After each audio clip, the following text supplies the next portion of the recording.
naujasis arba kultūrinis marksizmas, nors kartais sukarikatūrinta ta frazė yra, bet iš tikrųjų turėjo labai konkrečius autorius ir labai konkrečias tezės. Ir vienas ryškiausių žmonių šito judėjimo buvo toks Herbertas Marcuse ir yra 60 kažkelintų metų jo trumpas, bet labai reikšmingas veikalas Represyvi tolerancija,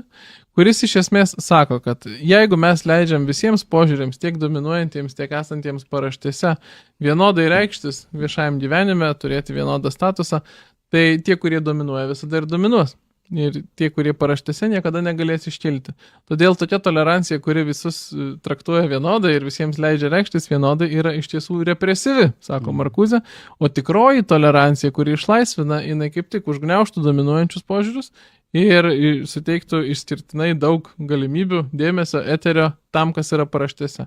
Na, kas jį žino, tai žino, kad kiti jo veikalai buvo Erosas ir civilizacija ir panašiai, jisai labai reikšmingai padėjo filosofinius, ideologinius pamatus ir tam pačiam LGBT judėjimui ir būtent apie tokį išlaisvinimą jis ir kalbėjo. Ir dabar tas ir reiškiasi visai šitais teisės aktais, kuriais yra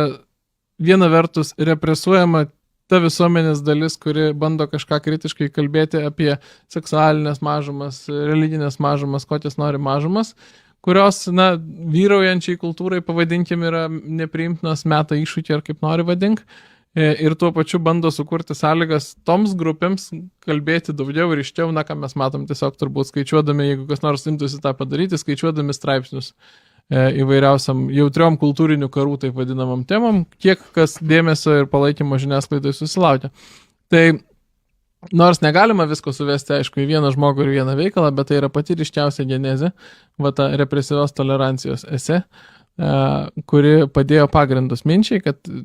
tikra išlaisvinanti valstybė, ko ir siekia tas modernus, postmodernus marksizmas, tikrai išlaisvinanti valstybė turi dėti aktyvias pastangas ir naudoti valstybės galios monopolį tam, kad būtų kuo daugiau lygybės ir ypatingai rezultatų lygybės tarp įvairių visuomenės grupių, ypač tų, kurios yra, na, kažkaip istoriškai nuskriaustos ir nepripažintos. Ir mes dabar čia matom, ypatingai kai kalbam apie neapykantos kalbą, įvairiausias to išraiškas. Tai ideologiniai pagrindai yra, jie gana aiškus ir na, čia taip drįsčiau pabaigai pareferuoti, yra tekę ne vieną epizodą įrašyti įvairių tinklalaidžių apie tą taip buitiškai vadinamą leftizmą